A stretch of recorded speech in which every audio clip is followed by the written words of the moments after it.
ಸುದ್ದಿವಾಹಿನಿ. ಇದು ಸತ್ಯ ಸುದ್ದಿಗಳ ಪೂರಣ. ಚಿಂತಾಮಣಿಯಿಂದ KS ನೂರುಲ್ಲಾ.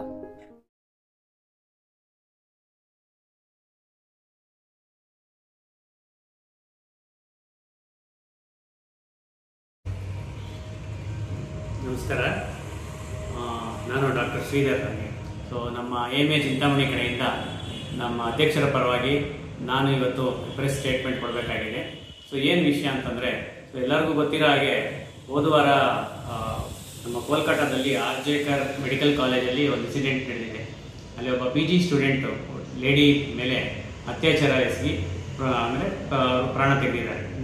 ಸೊ ಆ ವಿಷಯಕ್ಕೋಸ್ಕರ ಸೊ ಎಲ್ಲ ಕಡೆಯೂ ತುಂಬ ಸ್ಟ್ರೈಕ್ ನಡೀತಾ ಇದೆ.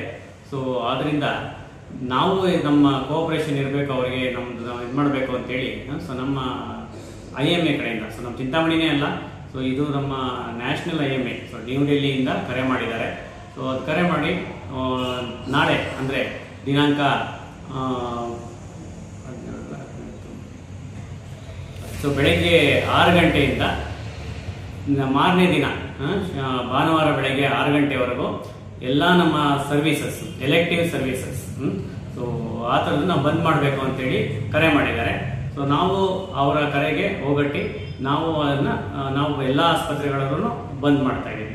ಕ್ಲಿನಿಕ್ ಆಗ್ಬೋದು, ಆಸ್ಪತ್ರೆ ಆಗ್ಬೋದು, ಲ್ಯಾಬು, ಎಲ್ಲ ಡಾಕ್ಟರ್ಗಳು ನಮ್ಗೆ ಸಹಕಾರ ಕೊಡ್ತಾ ಇದ್ದಾರೆ, ನಮ್ಮ ಚಿಂತಾಮಣಿಯವರು. ಸೊ ಅದೇ ರೀತಿ ಬೇರೆ ನಮ್ಮ ಆಯುರ್ವೇದಿಕ್ ಡಾಕ್ಟರ್ಗಳಾಗ್ಬೋದು, ನಮ್ಮ ಡೆಂಟಲ್ ಡಾಕ್ಟರ್ಗಳಾಗ್ಬೋದು, ಎಲ್ಲರೂ ಸಹಕಾರ ಕೊಡ್ತೀವಿ ಅಂತ ಹೇಳ್ಬಿಟ್ಟು ಹೇಳಿದ್ದಾರೆ. ಸೊ ಹಾಗಾಗಿ ಆ ಅಂಗವಾಗಿ ನಾವು ಬೆಳಗ್ಗೆ 10 ಗಂಟೆಗೆ ಎಲ್ಲ ನಮ್ಮ IB ಇದೆಯಾ ಅಲ್ಲಿಂದ ಒಂದು ರ್ಯಾಲಿ ಮಾಡಿ ಹೊರಟು ನಮ್ಮ ಮೇನ್ ಚಿಂತಾಮಣಿ ಕಾರ್ನರ್ ಸ್ಟೋರ್ ಸರ್ಕಲ್ದವರೆಗೂ ರ್ಯಾಲಿ ಮಾಡಿ ಸೊ ಆ ತಿರುಗಿ ವಾಪಸ್ ಬಂದು ನಮ್ಮ ತಹಶೀಲ್ದಾರ್ ಅವರಿಗೆ ಒಂದು ಮನವಿ ಸಲ್ಲಿಸ್ತೀವಿ. ಸೊ ನಮಗೇನಂದರೆ ಮೇಯ್ನು ನಮ್ಮ ಡಾಕ್ಟರ್ಗಳಿಗೆ ಯಾರೇ ಆಗ್ಬೋದು ಎಲ್ಲರಿಗೂ ಒಂದು ಪ್ರೊಟೆಕ್ಷನ್ ಕೊಡಬೇಕು ಅಂತೇಳಿ. ಎಲ್ಲ ಇದಕ್ಕೂ ಮುಂಚೆಯಿಂದನೂ ಸ್ವಲ್ಪ ಎಲ್ಲ ಡಾಕ್ಟರ್ ಮೇಲೆ ದೌರ್ಜನ್ಯ ನಡೀತಾ ಇದೆ, ಬೇರೆ ಬೇರೆ ಇದರಲ್ಲಿ ಇನ್ಸಿಡೆನ್ಸಲ್ಲಿ. ಕೆಲವು ಸಣ್ಣವಿರ್ಬೋದು, ದೊಡ್ಡವಿರ್ಬೋದು. ಸೊ ಹಾಗಾಗಿ ಕೆಲವು ಕೆಲವು ಇದಾವೆ ಕಾರಣಗಳು ಇಲ್ಲದೇನೆ ಆ ಥರ ದೌರ್ಜನ್ಯ ನಡೀತಾ ಇರ್ತದೆ.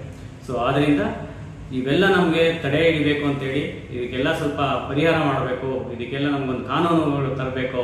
ನಮ್ಮ ಸ್ಟೇಟ್ ಇದರಿಂದ ಸ್ವಲ್ಪ ಕಾನೂನು ಇದ್ದಾವೆ, ಆದರೆ ಸೆಂಟ್ರಲ್ ಕಾನೂನು ಯಾವುದೂ ಇಲ್ಲ.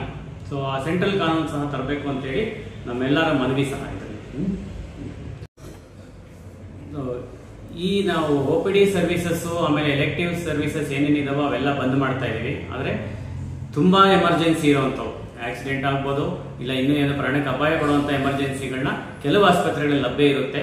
ಸೊ ಆದ್ದರಿಂದ ಜನಕ್ಕೆ ಸ್ವಲ್ಪ ಡೆಫಿನೆಟ್ ಆಗಿ ಸ್ವಲ್ಪ ಅನಾನುಕೂಲ ಆಗುತ್ತೆ. ನಾವು ಅವ್ರಿಗೆ ಕ್ಷಮೆ ಕೇಳ್ತೀವಿ, ನಮ್ಮ IMA ಪರವಾಗಿ ನಾನು ಕ್ಷಮೆ ಕೇಳ್ತಾ ಇದ್ದೀನಿ. ಆದರೂ ನಮ್ಮ ಇದನ್ನು ನಾವು ಕಷ್ಟಗಳನ್ನ ಹೇಳ್ಕೊಳ್ಳೋಕ್ಕೆ ಇದು ಒಂದು ದಾರಿ ಅಲ್ವಾ, ಅದಕ್ಕೋಸ್ಕರ ಇದನ್ನೆಲ್ಲ ಮಾಡಬೇಕು. ಸೊ ನಮಗೂ ಸದ್ಯ ಬೇರೆ ಜನರಿಂದ ಆಗ್ಬೋದು, ಸಂಘ ಸಂಸ್ಥೆಗಳಿಂದ ಆಗ್ಬೋದು, ನಮಗೂ ಸಹಕಾರ ಬೇಕು.